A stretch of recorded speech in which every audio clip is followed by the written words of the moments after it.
Titanic के बारे में आपने बहुत ही पढ़ा होगा और सुना भी होगा। नहीं, हम फिल्म की बात नहीं कर रहे हैं बल्कि असली टाइटैनिक जहाज की बात कर रहे हैं जिस पर फिल्म बनी थी। दुनिया की सबसे बड़ी जहाज के तौर पर विज्ञान टाइटैनिक जहाज को डूबे कुल 108 साल हो चुके हैं। लोगों को पता है कि उसका मलबा कहाँ है, लेकिन आज तक उस मलबे को समुद्र से निकाला नहीं गया। क्या आप जानते हैं आखिरकार ऐसा क्यों?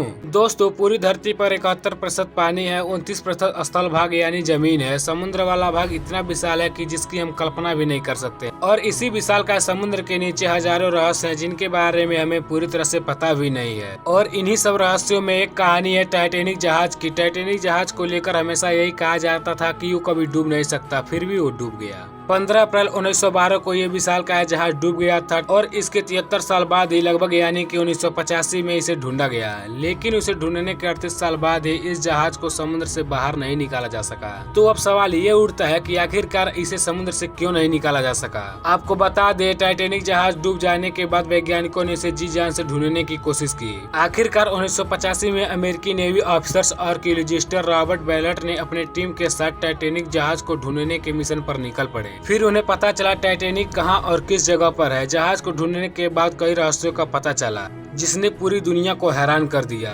वाशिंगटन पोस्ट के मुताबिक टाइटैनिक समुद्र के 12,000 फीट की गहराई में डूबा था। Titanic the new evidence report के मुताबिक जहाज डूबने के पूर्व सही सलामत था, लेकिन जैसे जैसे समुद्र की गहराई में समाता गया तो दो हिस्सों में टूट गया। रिपोर्ट के मुताबिक टाइटैनिक आइस बर्फ के टकराने के बाद नहीं डूबा, जहाज में आग लगने के कारण डूब गया।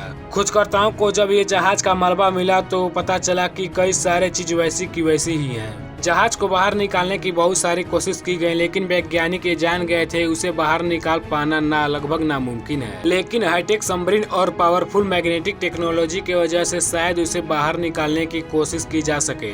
लेकिन इन सब कामों में बहुत सारी मुश्किलों का सामना करना पड़ सकता है, जिसमें सबसे बड़ा कारण है टाइटैनिक का वजन। इसका वजन करीब 46,000 टन है, जो कि बहुत ही ज्यादा है। दूसरा कारण है पानी का दबाव, जो जहाज के वजन को कई गुना बढ़ा देता है। टाइटैनिक जिस जगह डूबी थी उसकी गहराई बहुत ही ज्यादा है, यानी कि 12,000 फीट। वहाँ चारों तरफ अंधेरा ही अंधेरा है, सूरज की किरण तक नहीं पहुँचती वहाँ। समुद्र की गहराई का तापमान 1 डिग्री सेल्सियस है, और इन विपरीत परिस्थितियों का सामना करते हुए किसी भी इंसान को जाना और लौटकर आना बहुत ही जोखिम भरा काम है। ऐसे में यहाँ से मलबे को निकाल कर लाना तो बहुत दूर की बात है। समुद्र की गहराई में 4 किलोमीटर मलबे को नीचे से खींचकर लाना विपरीत परिस्थितियों का सामना करना पड़ सकता है। वैज्ञानिक भी इतनी पावरफुल सबमरीन नहीं बना पाए जो कि विशालकाय जहाज को आसानी से निकाल पाए।